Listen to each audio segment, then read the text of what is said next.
Good evening, morning, and afternoon, guys. So today's video will be about integration. Okay, so we're gonna have a little bit talk about integration first before we jump right into it. So what is integration by essence? Okay, so integration basically is the opposite of differentiation. Okay, so that's the basic idea, the opposite of differentiation, right? Uh, and Okay, so the opposite differentiations. For example, let's say you have a function here, which we denote as fx, okay?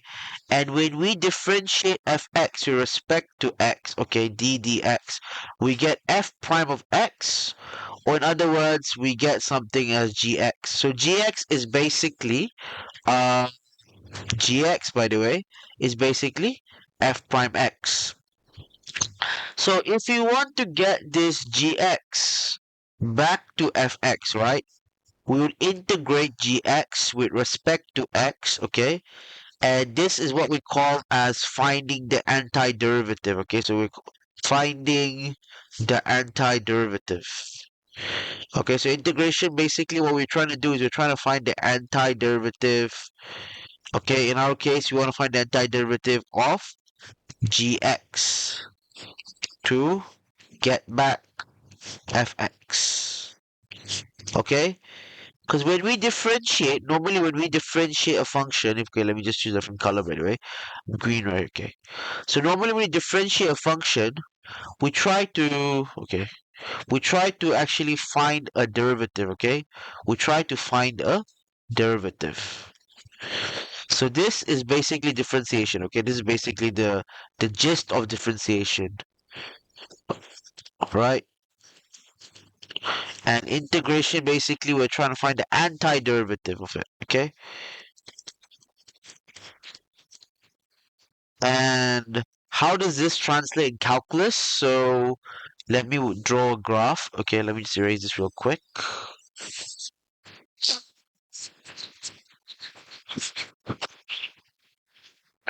Okay, so suppose we have a graph. Okay, let me just choose the right color for it. I think it's just white for this. Okay, so wait, let me draw it more straight. Okay, so yeah, this is a graph in terms of y-axis, x-axis. Okay, and suppose we have a graph. Okay, that looks like this. Okay, it's a bit curvy. Okay, please leave it at that. And if you want to this graph is represented by y equals to fx. Okay. So if you want to differentiate, for instance, right? If let's say you want to differentiate at a point and we call this point as A, you want to differentiate point A. What does it mean in differentiation is that we're trying to find the tangential line, okay? The tangential line at A. Okay, so this is what we call as a tangent line at A. Okay, so tangent line. All right. And to find a tangent line, normally what we do is to find the derivative, right, at A. So the derivative, the dy dx at x equals A, which is obviously, fx prime at A. Okay, x equals A, so we need to say it's just f prime A. Okay, that would give us the tangent line. Actually, not the tangent line equation, but more of the gradient. I would say this is more of the gradient of the tangent line itself. Okay, gradient of the tangent line. Okay, so that is basically the essence of differentiation. So this is what we call as differentiation. All right.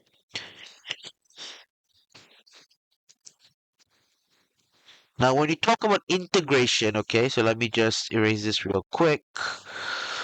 Okay, I think make the eraser a little bit smaller. So let's erase this part.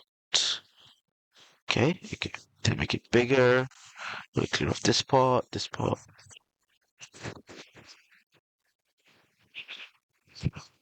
Okay, so when we talk about integration, right, at point A itself, okay, this particular point, what do we mean? We want to actually find And maybe let's say we take our point A, another point, supposedly point B, for instance, okay? So I'm gonna mark this in green, okay? This is our point B, okay?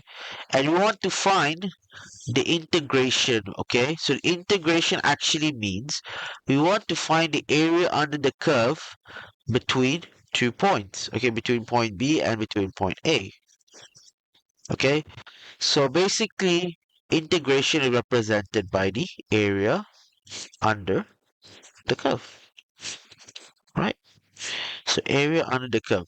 And normally for integration, we would actually need 2 points, right? Let's say if you want to find the area under the curve, and reason for these 2 points, why we need them is because we want to know how much is this area bounded by. Okay, we want to know how much this area is bounded by. Okay, that's why we need x is A and x is B. Okay, and of course to find this area under the curve, okay, to find this area is just simply the integral of fx, okay, respect to dx from A to B, from B to A, right? From B to A. So this type of integration, what we call as a definite integration, okay? This is what we call as a definite integration. All right. All right. So this is what we call a definite integration or definite integral. Sometimes some textbooks will call it definite integral. Find a definite integral of so and so. So this is what we call the definite integral.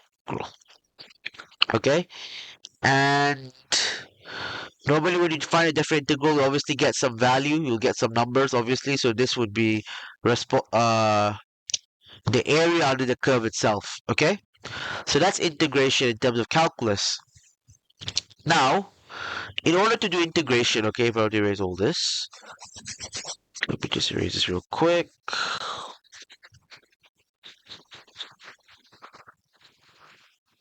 In order to do integration, right, what we need the most is, of course, we will need to find the antiderivative, okay? We need to find the antiderivative itself, as I mentioned earlier.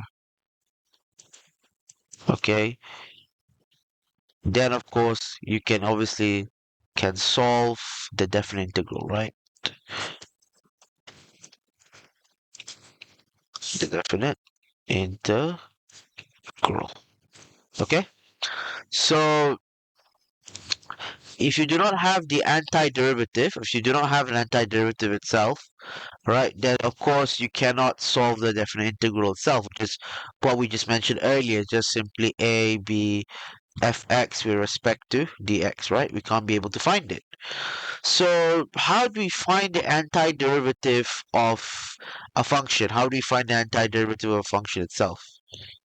Okay, how do we find it? So in order to find the antiderivative of a function, normally for engineering cases, usually you'll have a table, okay, a table of standard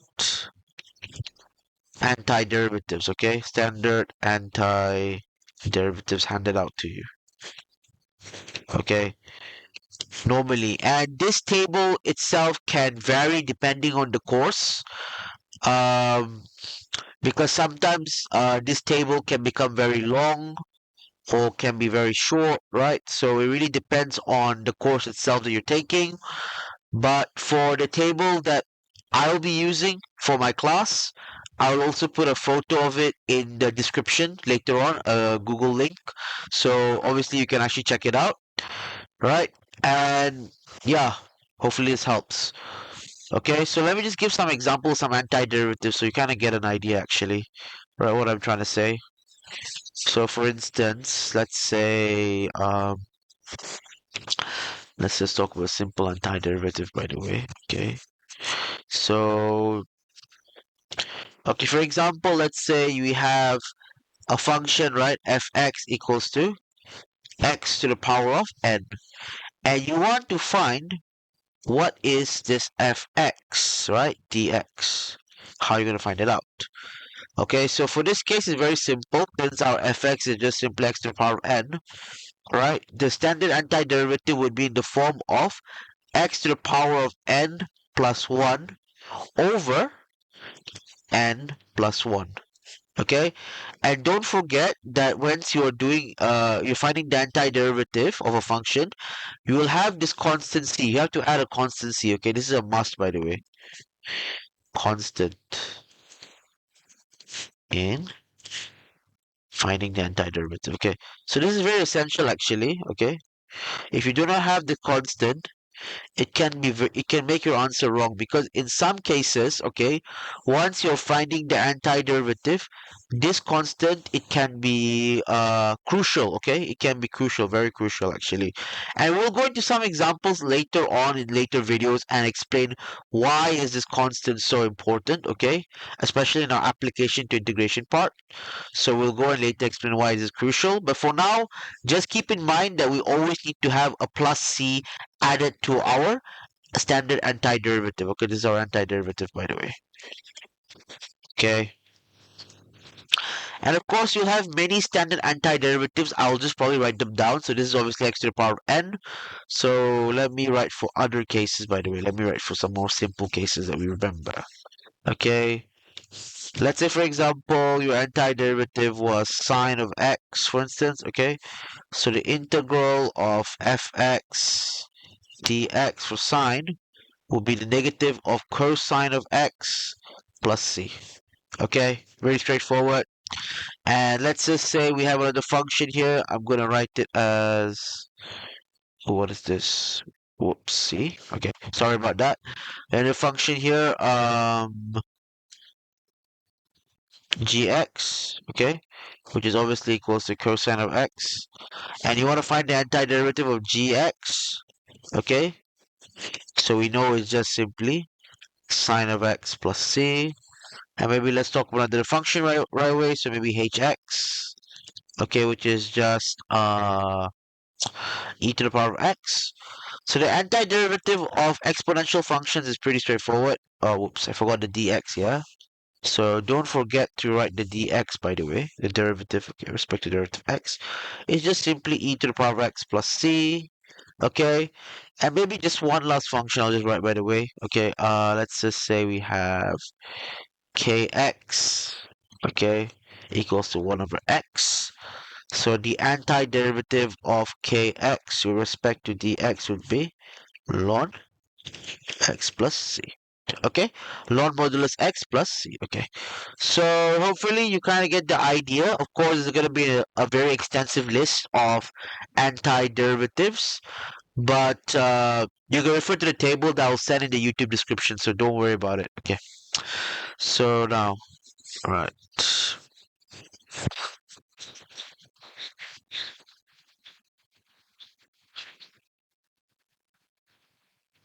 Okay, so that's about it for the antiderivatives. Now let's talk about some rules of integration. Okay, what are the rules of integration itself? Okay, so there are a couple of rules actually, but I'll be talking about the four standard rules that we'll be using in my class. Okay, so the first rule actually is the integration by parts. Okay, so this integration by parts. Okay, then we have the second rule, which is obviously uh U sub. Okay, so U substitution rule. Okay, D D I. Let me check. I spell the word substitution. Right? Substitution. Okay. All right.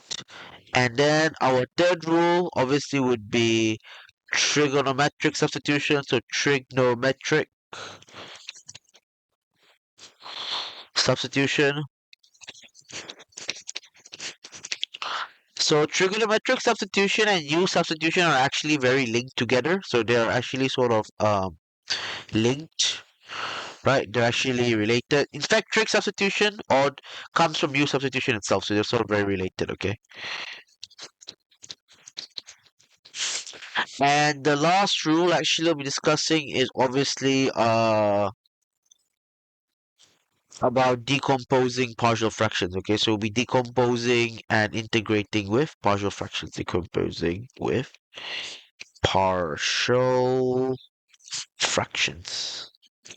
Okay, and of course there are many rules for integration yet, but I will reserve them for other videos, for another video actually. We're just gonna go to these four rules mainly, okay? And this video specifically, I'll be going to integration by parts.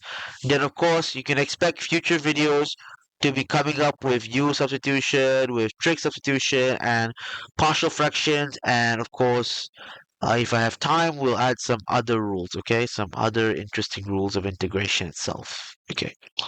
Okay. And why we need those rules? What's the purpose of having all these rules actually? Well, because some cases your function can be complicated. Okay, this is basically we want to ensure to be able to integrate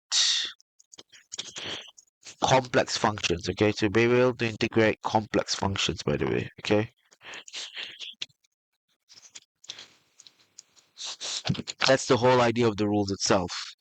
So let's go integration by parts, because as I promised in this video we'll be focusing on that mainly. So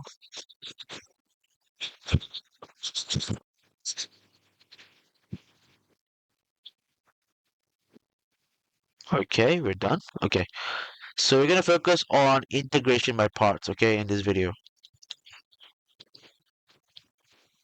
Integration by parts, okay.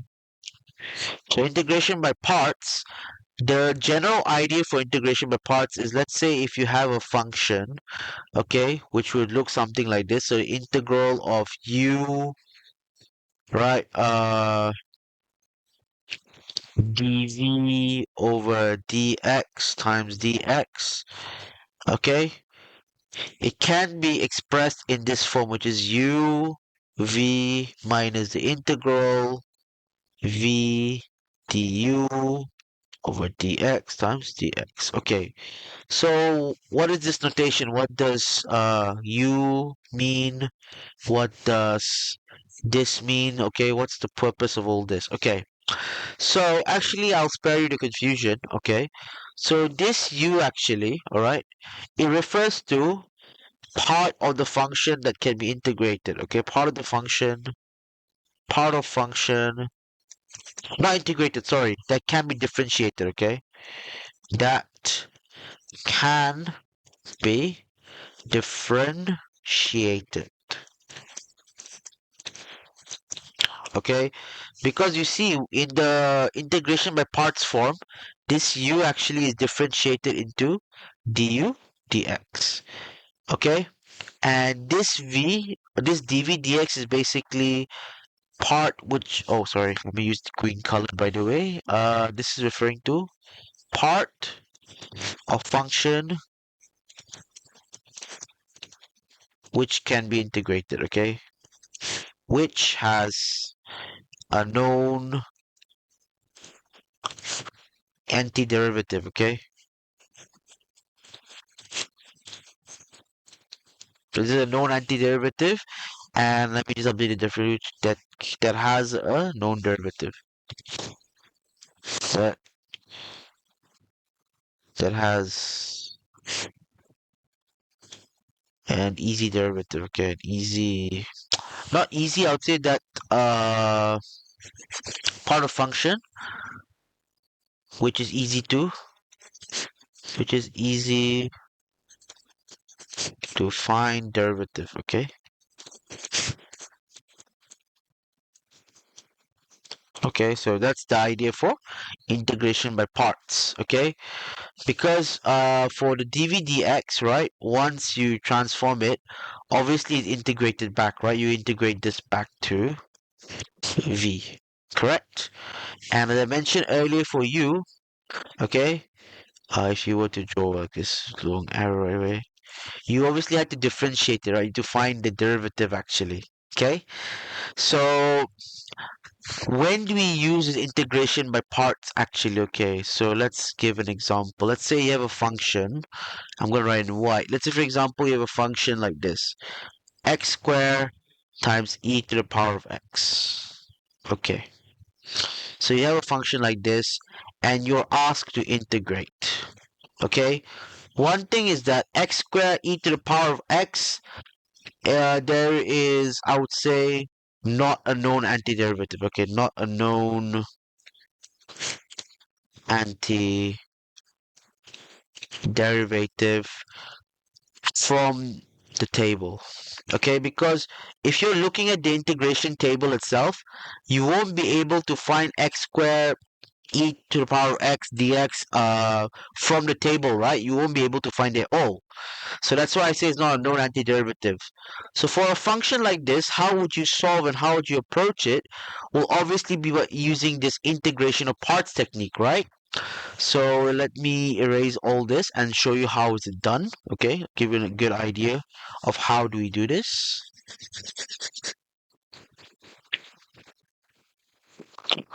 Okay.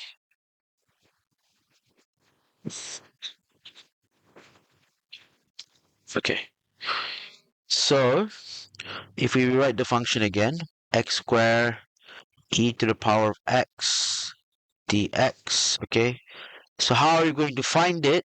So the first step is to obviously to choose the u and v, right? To obviously choose u and dvdx. Okay, we want to choose u and dvdx. How do we choose what is our u and what is our dvdx? So actually in order to choose our u and choose our dvdx, there is this trick called LIPET. Okay, this is acronym called LIPET. Okay, it's very helpful for choosing our u. Okay, especially if you're dealing with functions where you have completely two different parts. Yeah. Okay. So what does LIPET stands for? All right. So let me explain in detail. So LIPET stands for log. Okay. L stands for logarithms, logarithmic function. I stands for inverse trig. Okay, inverse trigonometric functions, for example, if you're dealing with sine inverse x. Okay, there's an example inverse trig function. P stands for polynomials. Okay, polynomials. E stands for exponents, exponents. And T stands for trigonometric functions. Okay, trigonometric functions. Okay, so if you remember this rule, LIPET, okay? All right. Okay, so if you remember LIPET, actually, you'll be able to find your U value, be able to choose what is your U value in this case. Okay, which not U value, which function to use for a U. Okay, so logarithms obviously with the highest priority. Okay, so it is the highest priority. Okay, and trigonometrics obviously with the lowest priority in choosing our U. Okay, so for our case, we have two functions. Yes, we have x squared and we have e to the power of x. So x squared can be considered as a polynomial, right? X squared is simply a polynomial function, and e to the power of x is an exponential function. So in this case, it is wise to actually choose our x squared, okay, as our u. In this case, our x squared will become our u, okay? So x squared will become our u, and therefore your e to the power of x will become dv dx. Okay? Will become our dv dx. Alright? So that's already settled, by the way. And we use this LIPET technique if you were to actually start choosing our u for our integration by parts. Okay, so I'm going to erase this now and let's actually proceed with integration by parts.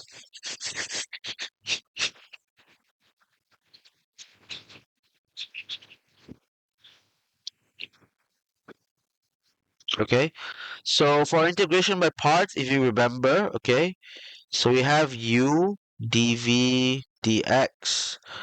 Of course, with dx, right? It's just simply uh written like this, uv minus the integral of v du over dx times dx. Okay. So in this case, of course, sometimes in some books, they will not mention the dx, by the way, so we can simply just write in a much more neater fashion as u dv is equals to uv minus integral of v du. Okay? Basically, this is like the better way of writing it down. Okay? This is the more, I would say, neater way to write it down. I'd say neater way. Okay? So with that aside, let's try to solve this problem. Okay, we're just gonna write it right here. So this should just be integral of, this should just be uv minus integral of v du. Okay, so our u is x squared, okay, and our dv is, and our v is obviously e to the power of x. Okay. How do I know that our v is basically e to the power of x? It's because once you integrate ex, remember I mentioned last time, yeah? Once you integrate ex with respect to dx, it's just simply e to the power of x plus c. But for this case, we don't really need the plus c. It's not really important here, so we're not going to take it into consideration. We're going to add it later on after we finish the second part. So if we minus with the integral of v, which is obviously e to the power of x, and du, okay, what is du, by the way, differentiating would be 2x. Right, we differentiate it, we get 2x dx. Okay, so that is our v du. So, of course, there's going to be a bit of a problem here because now we have this part, right? Okay, how are you going to solve this part actually? We can't solve it normally. So in this case, we have to repeat integration by parts again. In this case, we have to repeat it. And this is very common in a lot of integration by parts problems, so we have to repeat it again. So what I'm going to do is I'm going to rewrite it again, alright? So this would be 2x e to the power of x dx, okay? So we're going to repeat it. And as usual, we're going to select our u and v. So our 2x here would be our u. Okay, this would be our u actually. And e to the power of x would be our dv dx, or dv in this case. Okay, so once we integrate it again, so it will be just simply 2x, okay, times e to the power of x. Okay, minus the integral is obviously e to the power of x, and du, okay, du is just simply 2 dx. Okay, so this is actually very easy to solve, right? Because this part here is quite straightforward to solve. How may I say so? Okay, so we have 2x e to the power of x, and we have a constant here, like a constant of 2, okay, which we can easily just take out, by the way, for integration. Okay, so we just leave it with minus 2 integral of ex dx. So in this case it become 2x e to the power of x minus 2, and the integral of ex, so the antiderivative of ex is just ex plus with c. Okay, great. So after we've already found out the integration for this, right, by integration by parts, which is very straightforward, we can just take this in and plug it back here. Okay, so I'm going to erase this, and we are left with this function, by the way, which is just pencil, which is just simply 2x e to the power of x minus 2e to the power of x. And I'm going to put the plus c outside, by the way, because c is just a constant, okay? So do remember that this c is just a constant, by the way, okay? And the signage of the constant is not a big deal at all, whether it's plus or minus. Normally we're plus, typical stuff. So yeah, this is basically how you integrate this by parts, okay? So it will involve a little bit of repetition, but you know, as long as you remember how to choose your U, okay, as I mentioned earlier from the light pad strategy, okay, if you remember the light pad strategy, then yeah, you should be able to get your answer. Okay, so with that aside, let's go and try some problems. Okay, let's try some problems from the textbook. Okay, let me have a look first at some textbook problems.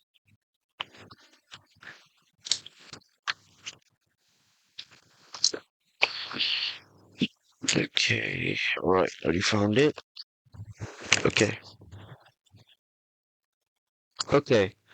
So we have a question, by the way. Okay, so the first question actually from the textbook is, all right, let me write in yellow. So they want us to find the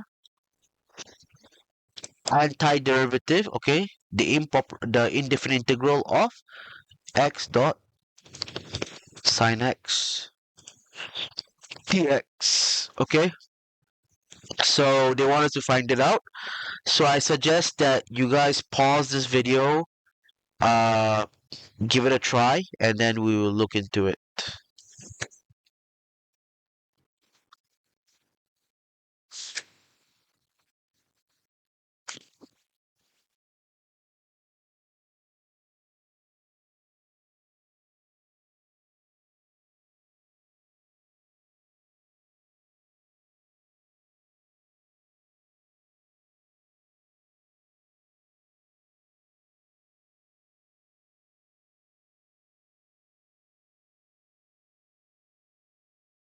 Right, assume that you guys have actually tried to solve this problem by integration by parts, and let's do it together, okay? So the first step is to obviously see which of the two parts we can select as our u, right? Because remember, for integration by parts is just simply if you have an integral of u dv, it is just uv minus the integral of v du. So it's very crucial that we get our u right. If we choose our u, then it's going to be very easy for us. So again, go back to LIPAT, okay? Right, so LIPAT log inverse trig polynomial, okay, polynomial exponential and trig functions, trigonometric functions, okay.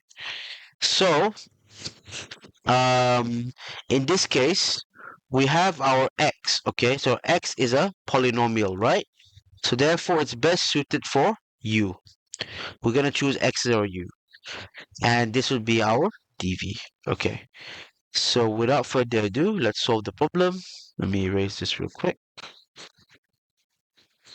Okay. So this is gonna be our v. So when we integrate the sign, okay, once we integrate the sign, by the way, uh, remember when we integrate sine, yeah, what happens when we integrate sine x? We get negative cosine of x. The antiderivative is negative cosine of x plus the constant. But we don't need to worry about the constant for now, so it's not important. So in this case, it would just simply be negative cosine x times of x, okay, plus the integral of, it also plus,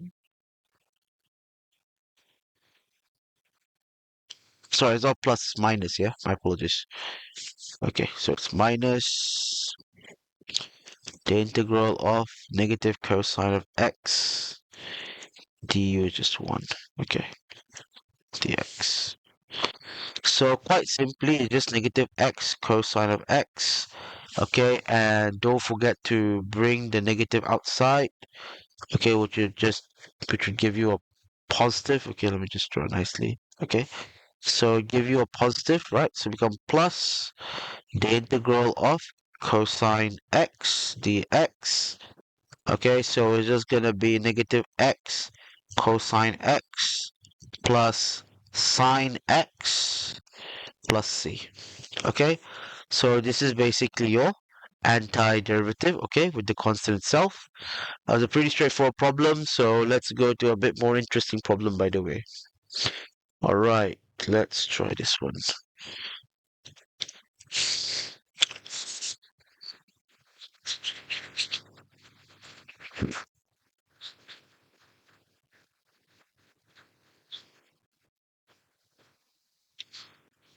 Okay, so we have a function. What's the function here?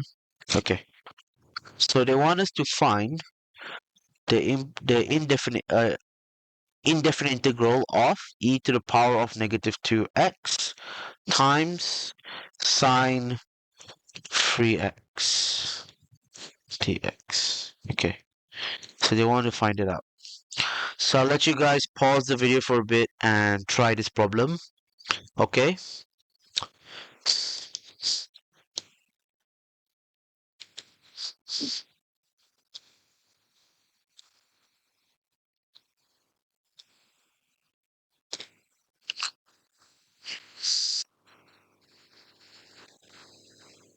Okay, so assuming that you guys have tried out this problem, so let's try to solve it together, okay? So first things first, okay, when we're doing integration by parts, and let me just write down the formula here real quick, or the general form, okay, u dv equals to vu minus the integral of v dv.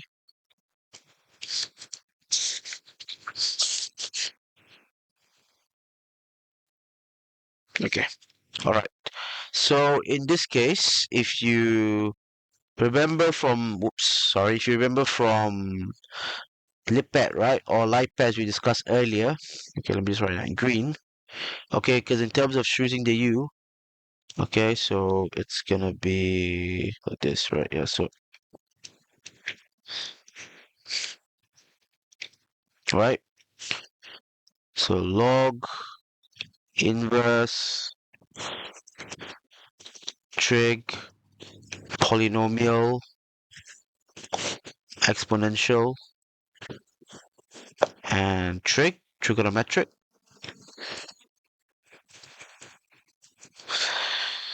So for log, our function in this case, it just consists of only two parts. We have the exponential part and we have the sine part. Okay. So for this case, we're gonna give the exponential the u, okay? And this will be taking the dv, okay?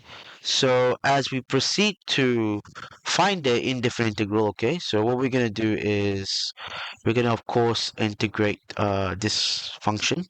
So it would be negative cosine 3x over 3 times e to the power of negative 2x minus, okay, so negative 1 over 3, okay, is the same as writing cosine 3x over 3, the same thing.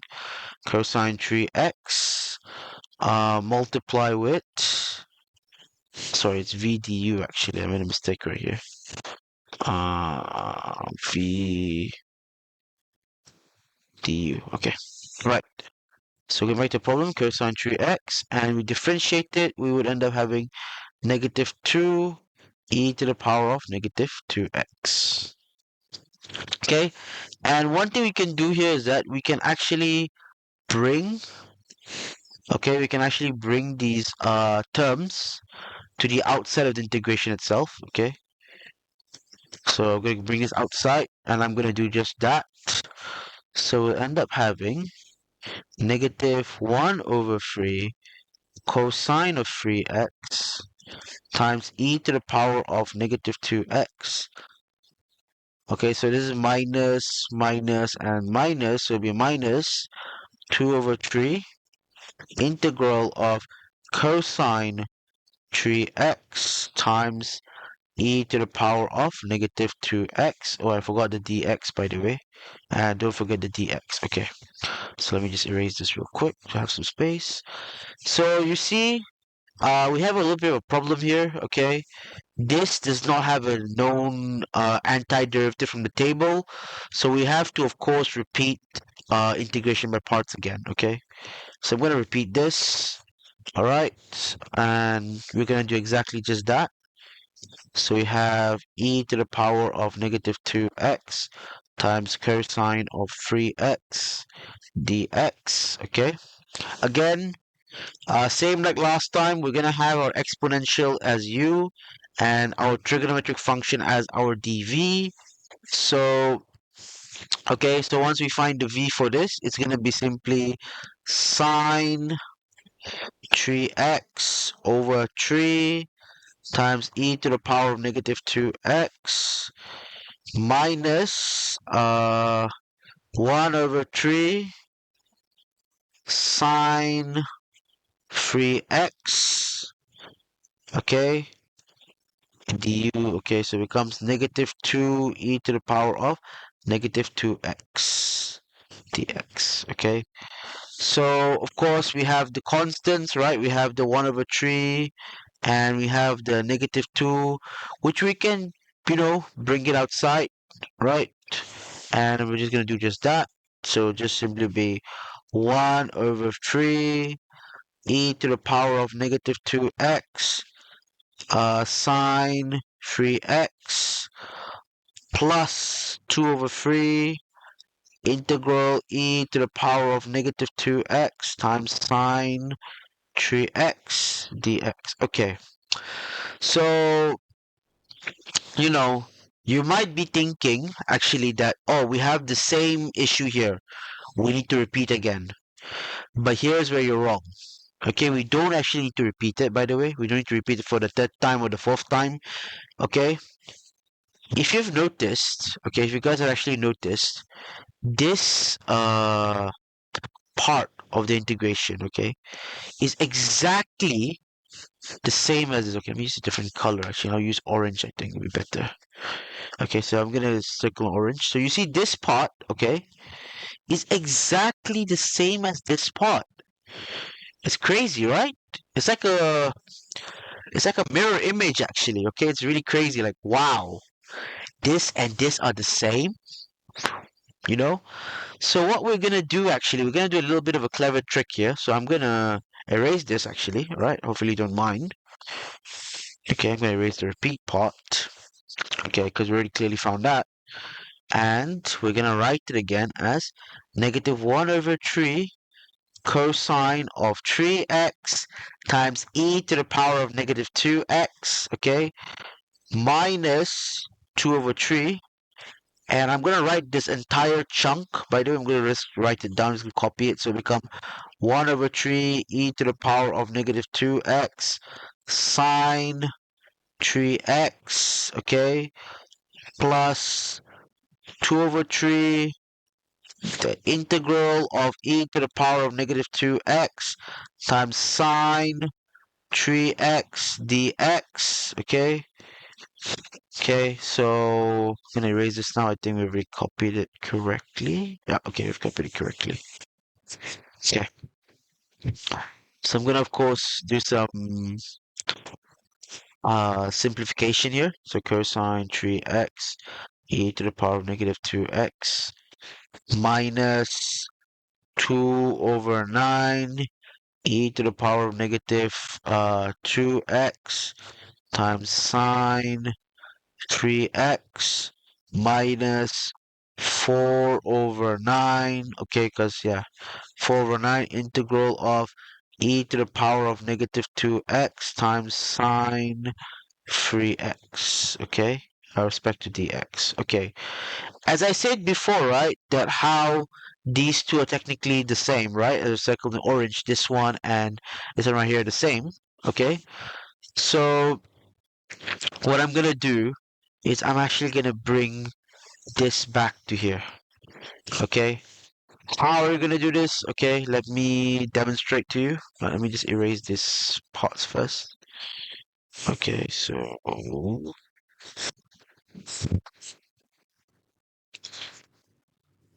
okay, so we know that the integral of e to the power of negative 2x sine 3x dx is just equivalent to negative 1 over 3.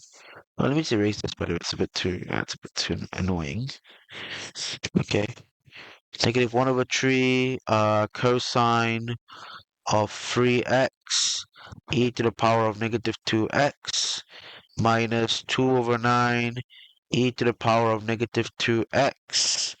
Alright, sine 3x minus 4 over 9 integral e to the power of negative 2x times sine 3x dx, okay? And of course, right, what I'm going to do is, because they're the same exact terms, I'm going to bring it right here, okay? Thus leaving us with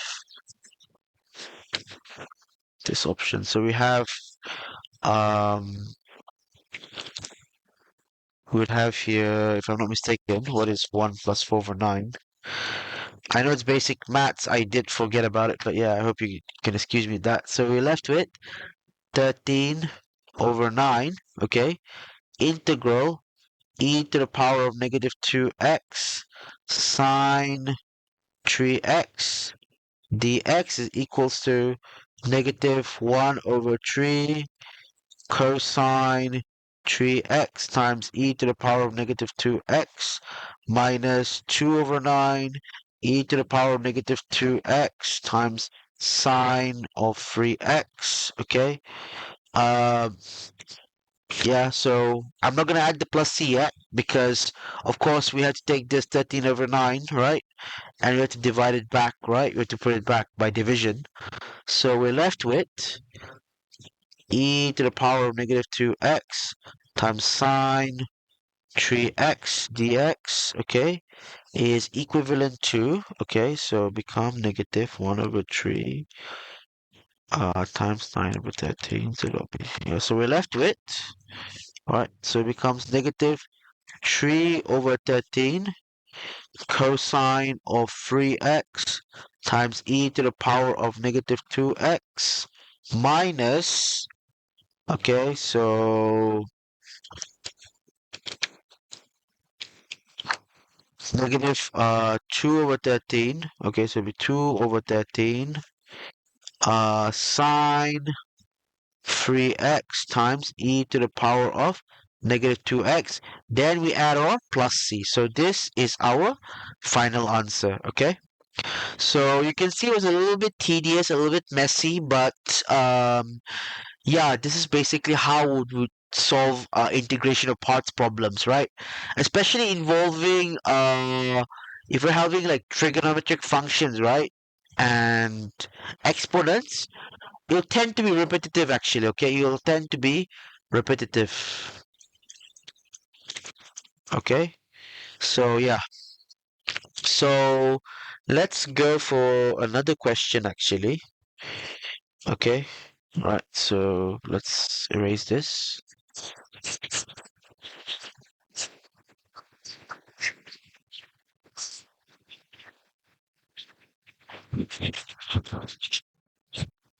Okay.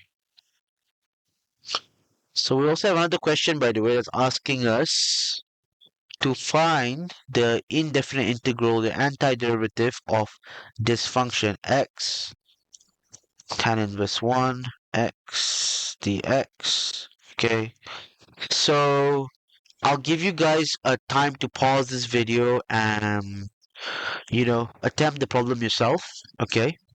And yeah.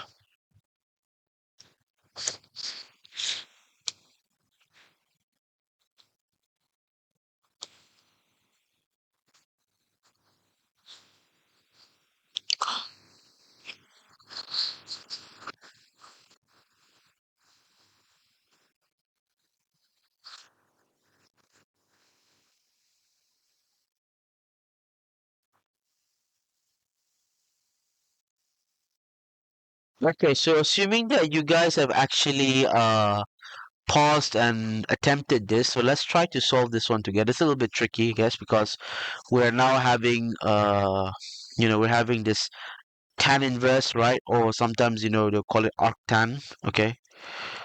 But I prefer tan inverse, so yeah, let's just leave it at that. Okay. So remember for integration by parts, okay? So let's just, write the general formula or the general form. So it's just uv minus integral of v du. Okay. So for integration by parts, if you want to choose our u, remember to always consider LIPAT, right? For choosing our u, right? So LIPAT stands for log, inverse, polynomial, exponential, and trig. Okay, so here's a bit interesting because we have an inverse trig function tan inverse x and our normal function. So for this case, uh, it is very advisable to obviously keep our u as tan inverse and our dv is in terms of x. Okay, so that's the advisable way to do it. So without further ado, let's try to solve this problem. So we'd have our tan inverse x, okay, times, of course, when you integrate x, it would just simply be x squared over 2, okay, minus half x squared, okay, and the derivative for tan inverse, by the way, actually derivative for tan inverse, let me write it here separately so it'll be easier to understand, okay. So when you are deriving for tan inverse, okay, or sometimes they call it an arctan, okay, quite simply, it is just 1 over 1 plus x squared, okay? Yeah, this is just 1 over 1 plus x squared actually. Let me just double check first and see if it's right or not.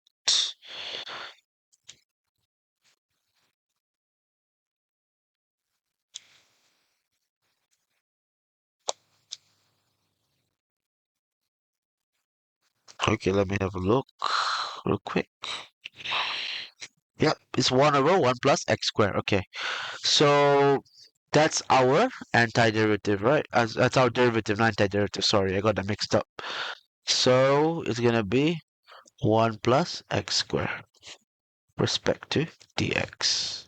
Okay, so let's simplify a little bit. So we have half x squared times tan inverse x.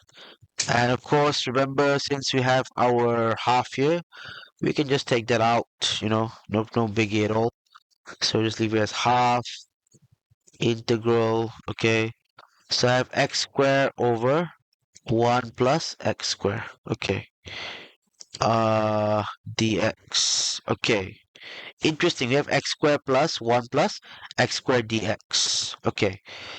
So how are you going to solve a function like this? Actually, how are you going to integrate it? Okay, so for this case, hmm. Okay, so for this case, actually, all right, since we are, dealing with a function like this, hmm, and we're doing integration by parts only,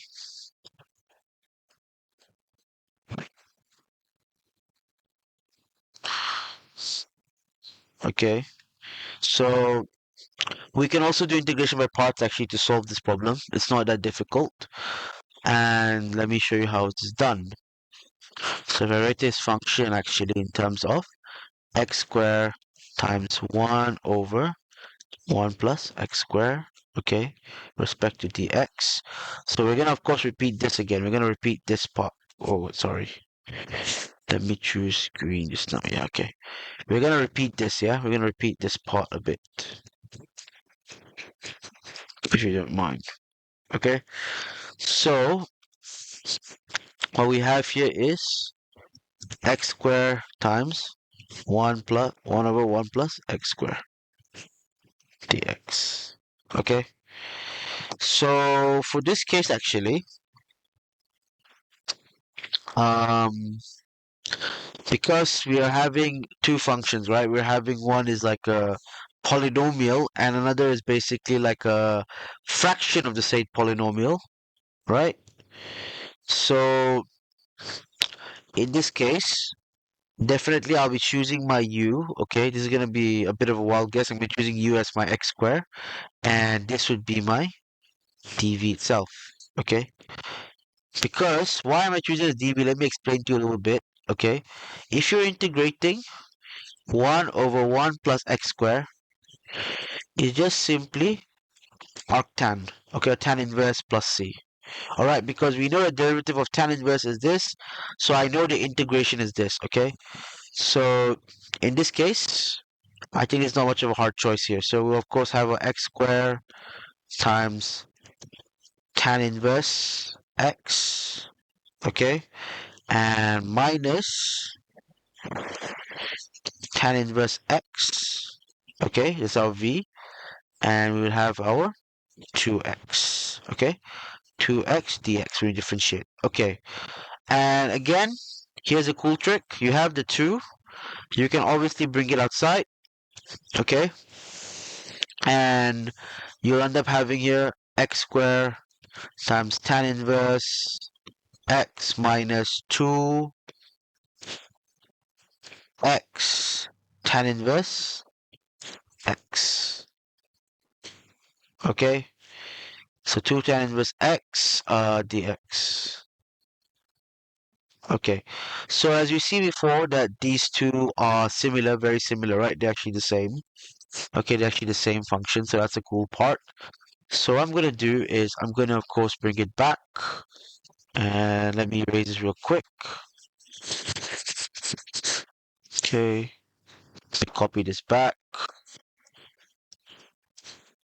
So we have your x squared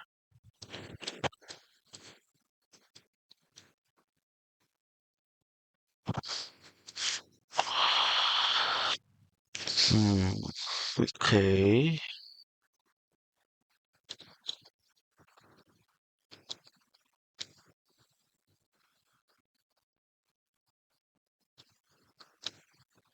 Hmm. Actually, what happens is when we repeat the function, we end up getting a bit of a loop, actually, and it's not desirable to have a loop.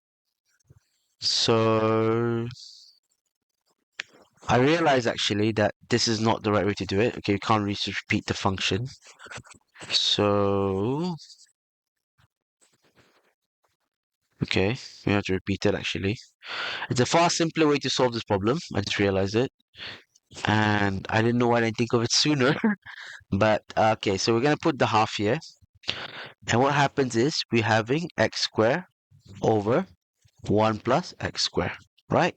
dx.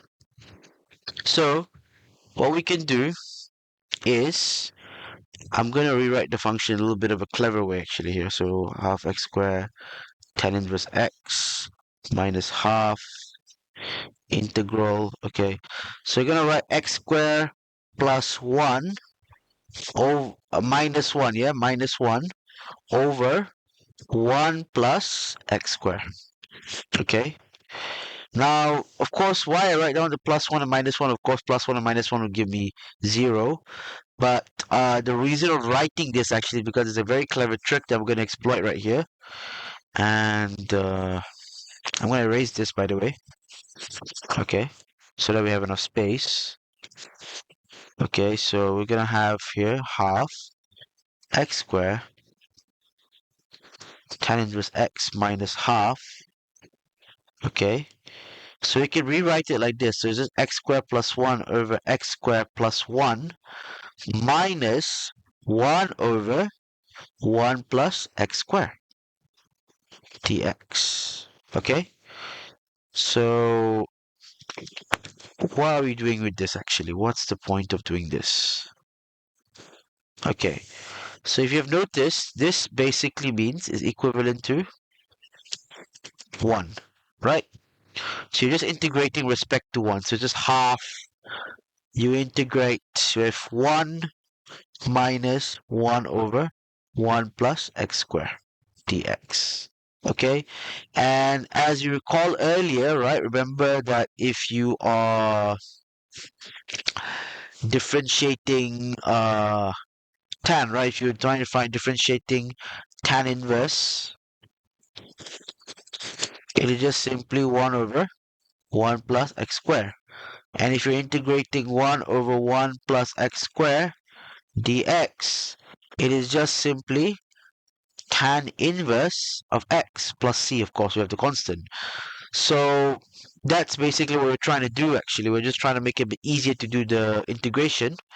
So it'll just be half x squared tan inverse x minus half. The integral of 1 is very simple, just simply x, okay, plus half, okay, and this part we know is just tan inverse x, so it just becomes tan inverse x plus with c, okay. So basically this is our uh integral. Okay, let me just double check and ensure that we got this right. uh X arc.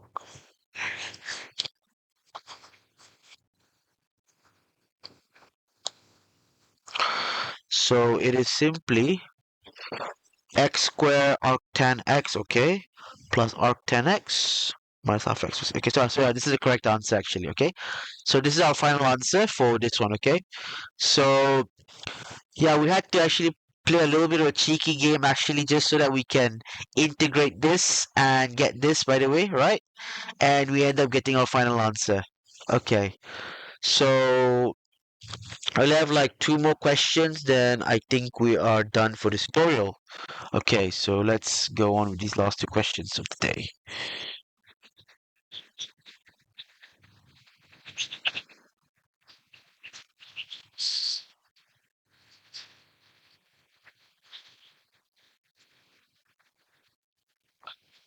Okay, so let's see.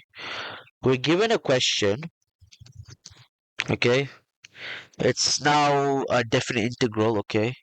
So we have a definite integral right now, okay? It's 3, okay, the upper bound is 3, the lower bound is 1, and it's just x squared ln x dx. Okay, so it's x squared ln x dx. Okay, so we're asked to find the definite integral, okay, of this, and I'll give you guys some time to pause the video and attempt the problem, try it out, okay, and later we'll come back to it.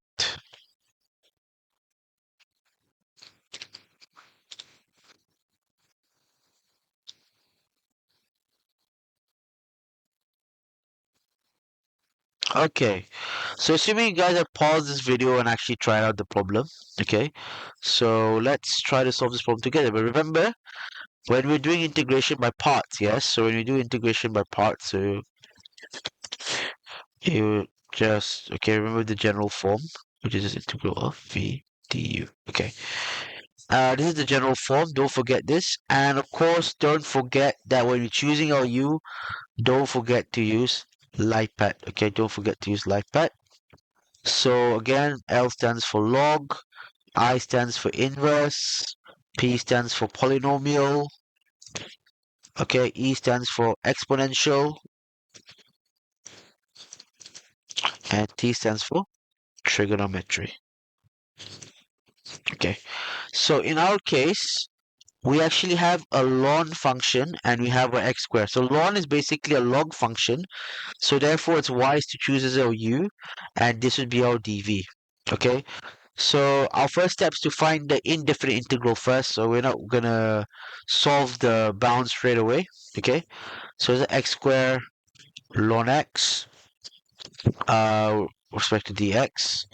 So of course we'd have our ln x, and the integral, the derivative of x squared is x cubed over 3 minus 1 over 3 x cubed. And of course, you differentiate ln x, it's just simply 1 over x dx. Okay, so this problem is pretty straightforward. It's just simply 1 over 3 x cubed ln x minus, Okay, remember, we can take out 1 over 3 to the side, right? So I'm just gonna leave it here as 1 over 3 integral uh x cubed over x dx. And this is pretty straightforward because x cubed over x becomes x squared, okay? So of course it's just 1 over 3 x cubed ln x minus 1 over 3, okay, x squared dx, okay? And erasing all of this, I'm just gonna erase this by the way, okay?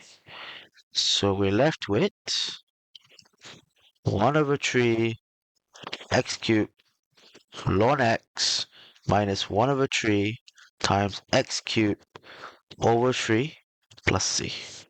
So it's just simply 1 over 3, I can take out the factor, it just simply becomes 1, oh, no, 1 over 3, sorry. It becomes x cubed ln x minus 1 over 3 x cubed. And don't forget the plus c. Okay? So we've already found the indefinite integral. Now to find a definite integral, actually, it's pretty straightforward. Okay? So, of course, as we do the differentiation. So what we'll be left with is we'll have a function, okay, which is just simply 1 over 3 x cubed ln x minus 1 over 3 x cubed, okay? Of course, I don't put the plus c by the way because the plus c will be subtracted out as a constant, right? And we're putting the limits of 3 and 1, okay? So by putting the limits of 3 and 1, that means I'm going to substitute the first part with 3, so it becomes 1 over 3. It will be just 3 cubed times ln 3, okay? So ln 3 minus 1 over 3 times 3 cubed, okay? So this is the first part, and let me just erase this real quick. Minus 1 over 3, okay? And we have here 1 cube times ln 1, okay? And minus 1 over 3 of 1 cube, okay? Well, I forgot to put a bracket here, just realized that. Yeah, so, okay. Yeah. So you can plug in your calculator and try to find the individual values for this and for this, which I will do so right now. So just 1 over 3, okay, just 3 cube, not 3.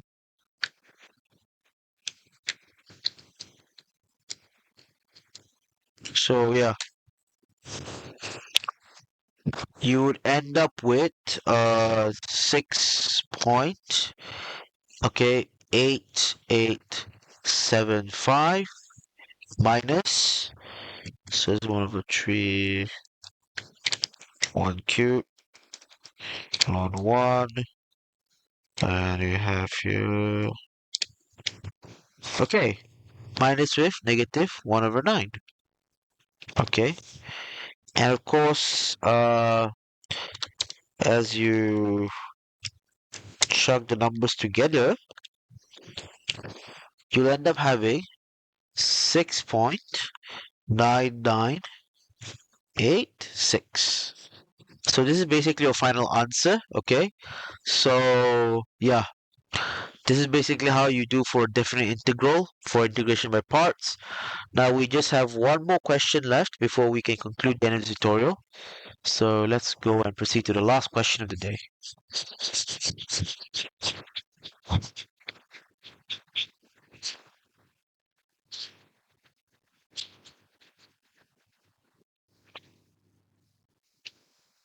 Okay, so we have this integration. Okay, let's just write it down. It is, okay, the limits are 1 and 0. Okay, so the limits are 1 and 0 and x e to the power of 3x. Okay, so it's just x e to the power of 3x dx, okay? So they want us to find the definite integral, okay? They want us to find the value of this. So I'll give you guys to try this problem. Try to pause the video and try the problem.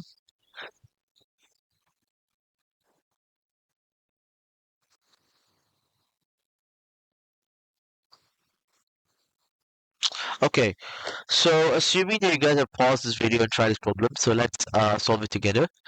So remember for integration by parts, let's look into it, okay? So it's just simply the integral of u dv is equals to vu minus the integral of v du, okay? And in order to choose our u, okay, don't forget to use LightPad again. So we just write it down for the memory. Okay, so log inverse polynomial exponential and trigonometry. Okay, so clearly our x here is a polynomial, right? And our e to the power of 3x is exponential, so this will be my u and this will be my dv. Okay, so first steps first, we're going to solve the indefinite integral first, okay, before we jump into the limits. So let's solve it together. So of course our u is x. Okay, we integrated is just e to the power of 3x over 3 minus 1 over 3 e to the power of 3x. Okay, whoops. E to the power of 3x. And if you differentiate our x, it'll just become 1 dx. Okay, so of course, don't forget to take this constant to this outside.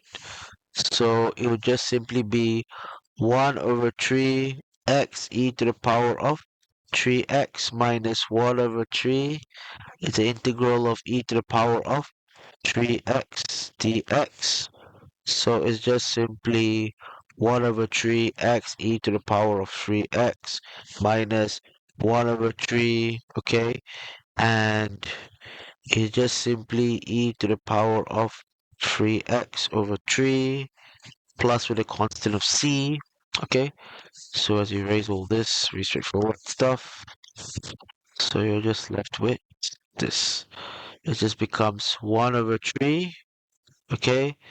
X e to the power of 3x minus 1 over 3 e to the power of 3x, okay? Plus with c. Okay, so since we've already found the indefinite integral, now we can easily find the definite integral, right? We can easily find it straight away. So I'm just gonna plug it in for quick. Okay, so therefore it would just simply be 1 over 3 x e to the power of 3x minus 1 over 3 e to the power of 3x. And our limits would be 1 and 0. Okay, so I'm gonna erase this real quick. Okay, so we'd have here the first part would just simply be 1 over 3. So this is e to the power of 3 minus 1 over 3 e to the power of 3. Okay, minus 1 over 3. This is going to be 0. This part's going to be 0. This is going to be negative e to the power 1 over 3 e to the power of 0. Okay, so I think this is pretty straightly obvious. This part would obviously be actually no, it's not be 0, sorry. I wouldn't say it's obvious. So it's 1 over 3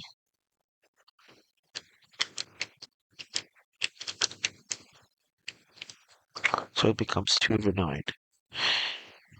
So I'm just going to write it as 2 over 9 e to the power of 3 minus uh 1 over 3 times negative 1 over 3 e to the power of 0.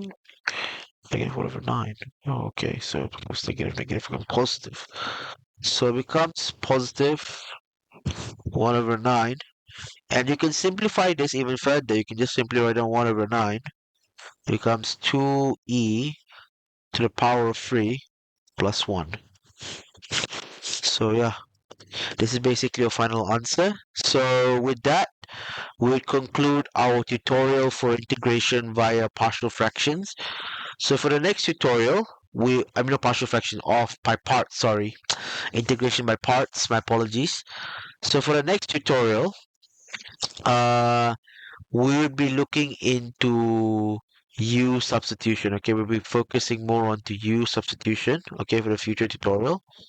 Okay, and yeah, once again, guys, thanks for watching, and see you in the next video. So thanks.